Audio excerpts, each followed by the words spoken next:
leadership after the brutal murder of Vanessa Guillen, the scathing investigation that led the Army today to fire or suspend 14 commanders and leaders.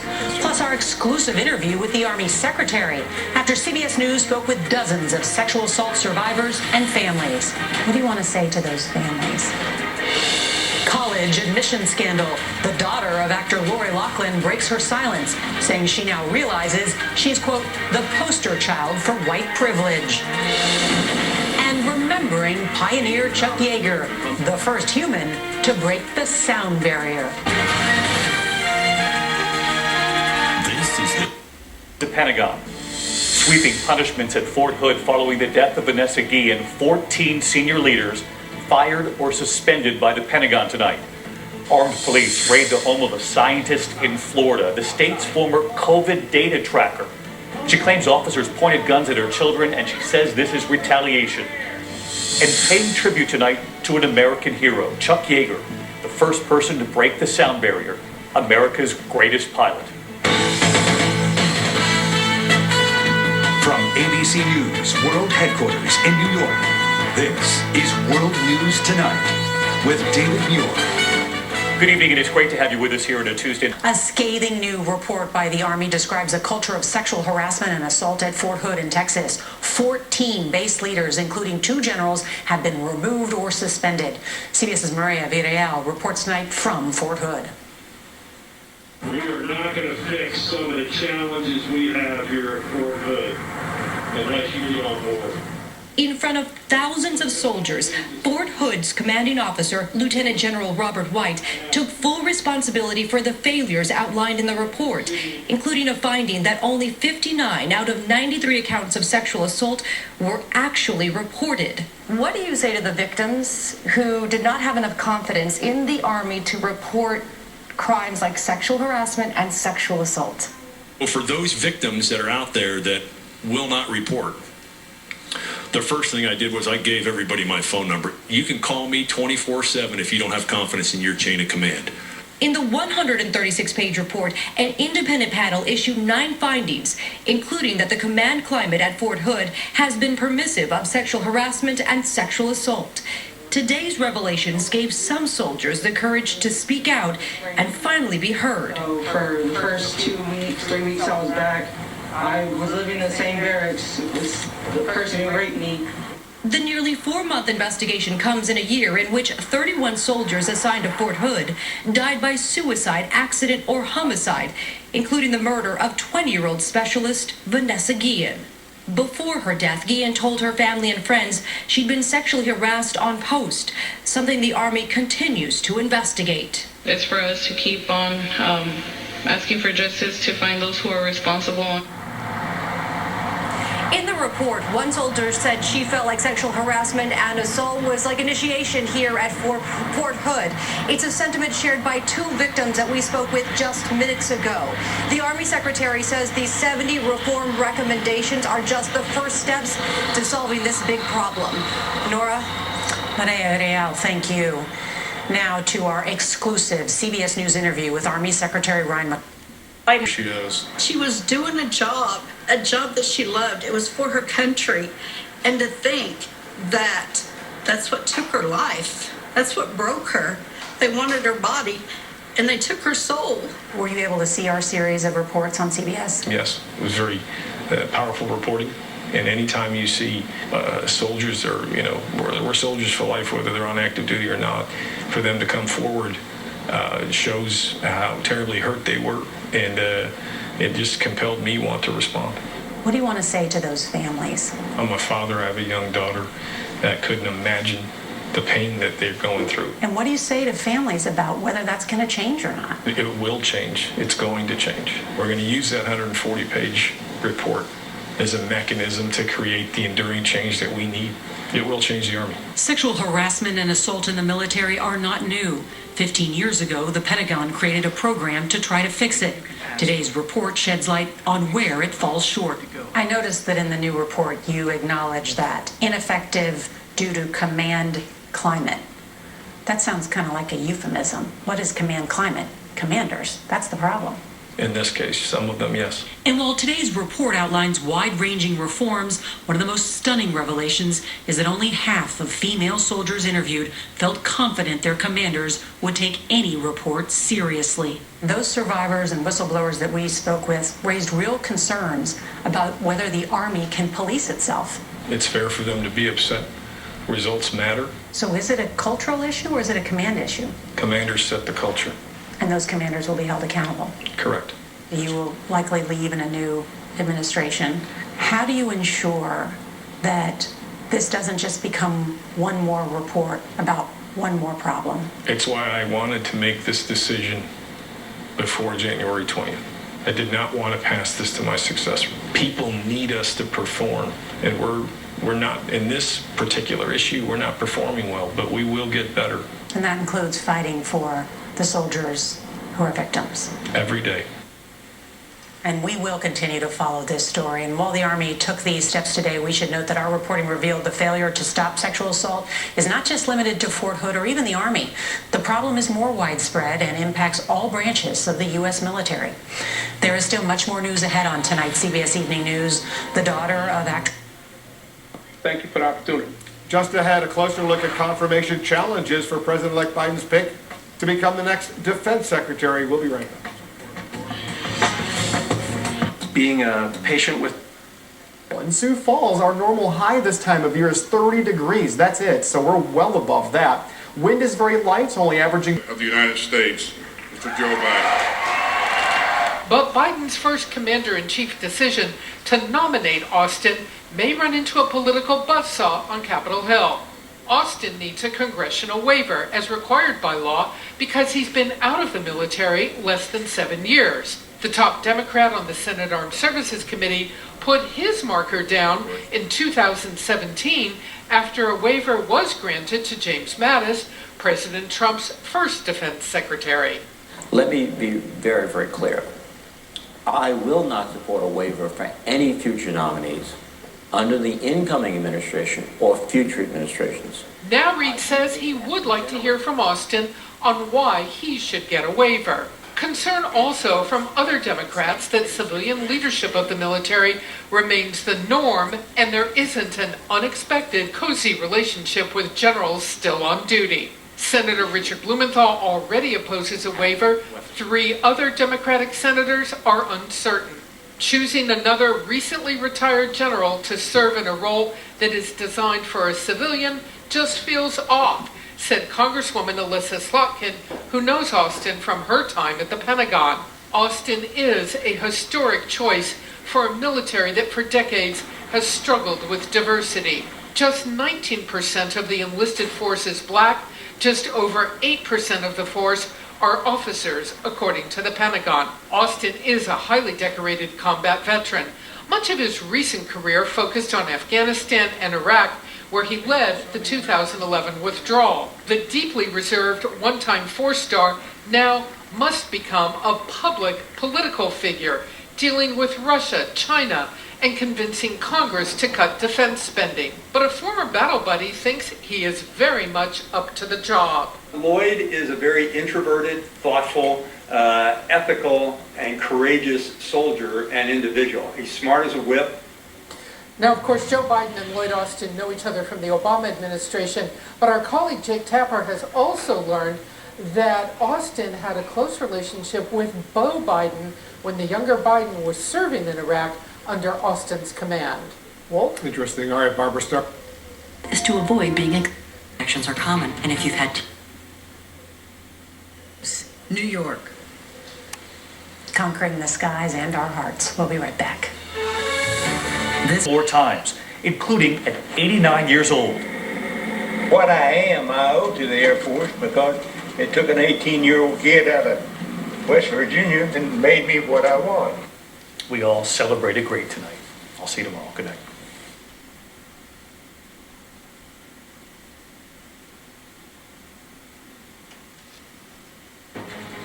Tonight, the moment the world has been waiting for, the first shots given of a clinically approved COVID vaccine. A 90-year-old grandmother making history, the very first person to receive Pfizer's vaccine inside the hospital for what the UK is calling V-Day.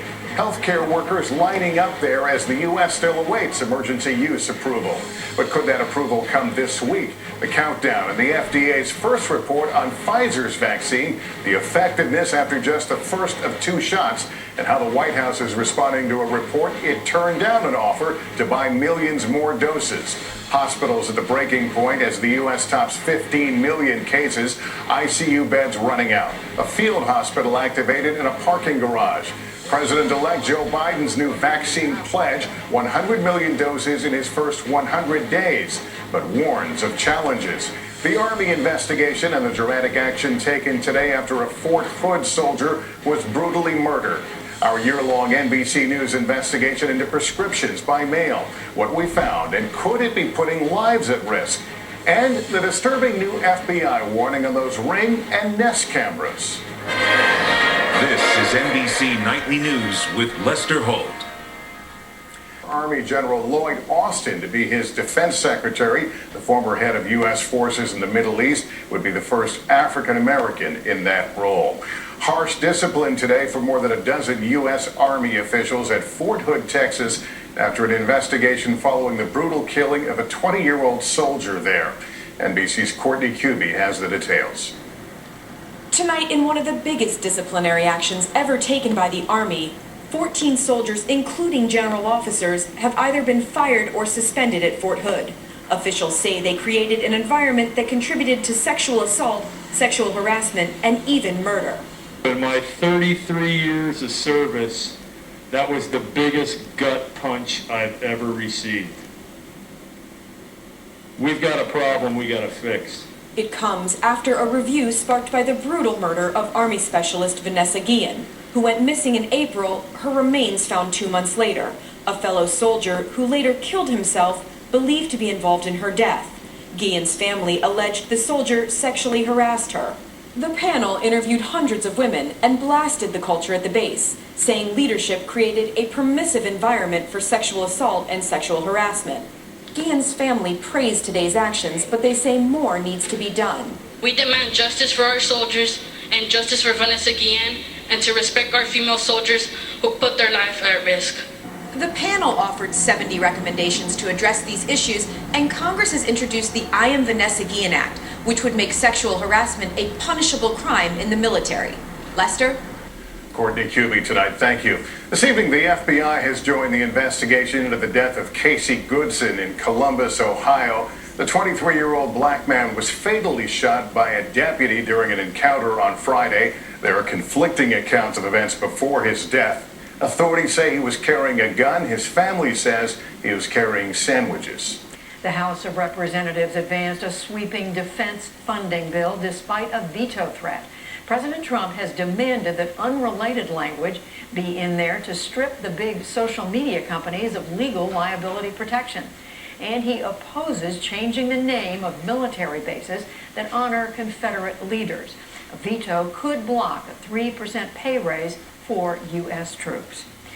The U.S. Army has fired or suspended 14 officers and soldiers at Fort Hood, Texas, over failures to stop extreme violence in the ranks. Today's report said that the killing of Specialist Vanessa Guillen exposed a pattern of sexual harassment, assault, and even murder. The tragic death of Vanessa Guillen and a rash of other challenges at Fort Hood forced us to take a critical look at our systems, our policies, and ourselves. But without leadership, systems don't matter. Guillen's family said the penalties are not strong enough and the recommendations for change don't go far enough. On Wall Street, small gains made for new records. The Dow Jones Industrial Average was up 104 points to close at 30,173. The Nasdaq rose 62 points to a new high, and the S&P 500 added 10, also reaching a record. And today marked 40 years since John Lennon was shot and killed in New York. Fans remember the former Beatle with music, flowers, and candles in Central Park. The man who murdered him remains in prison. Had he lived, John Lennon would have been 80 years old.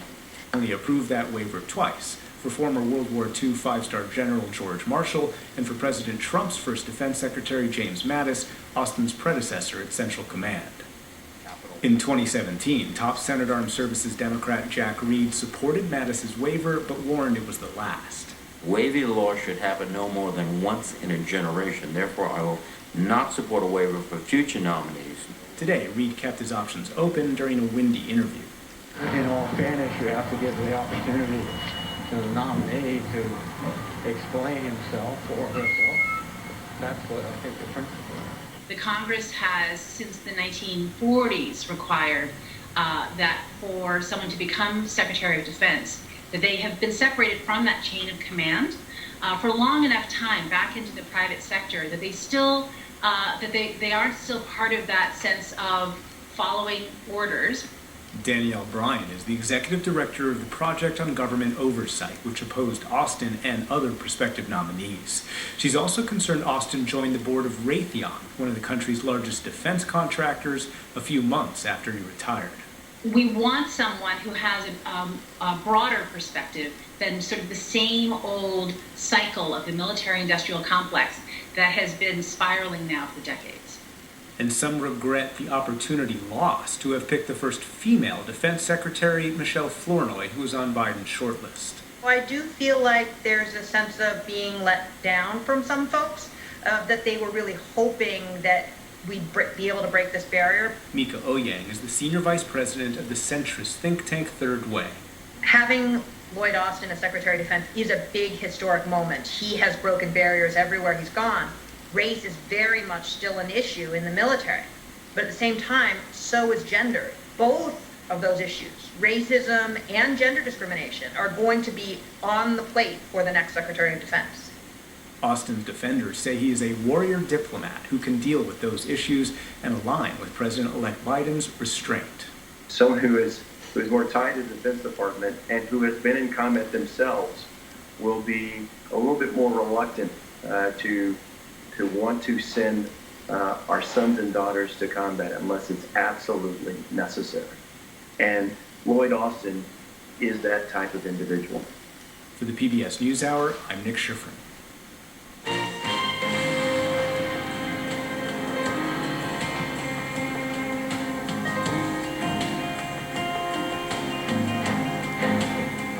Which one do you want? Phrase. Okay. Commercial. That section, I flew everything it flew. Then I was given the opportunity to go to the test pilot school in January of '46, which I did. Became a test pilot, and then I started working on test programs, was selected for the X-1 and other test programs. The next year, after several prep flights, Yeager and his Bell X-1 dropped from the belly of a B-29 bomber and rocketed past the sound barrier at nearly 700 miles an hour. Everything that I did, it was my duty, it was all important. Sound barrier was just another program. I was working on 10 test programs when I was flying the X-1. The secret flight was finally announced to the world 8 months later, June 1948. He instantly skyrocketed to fame. Ironically, though, he was passed over for the space program a decade later. NASA required the first astronauts to have college degrees. Yeager had never gone to college. Even so, he went on to command fighter squadrons in Germany and Southeast Asia during the Vietnam War and was promoted to brigadier general. Yeager was inducted into the National Aviation Hall of Fame in 1973 and retired from the Air Force in 1975.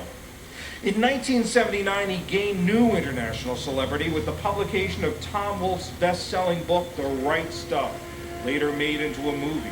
He was portrayed by actor Sam Shepard.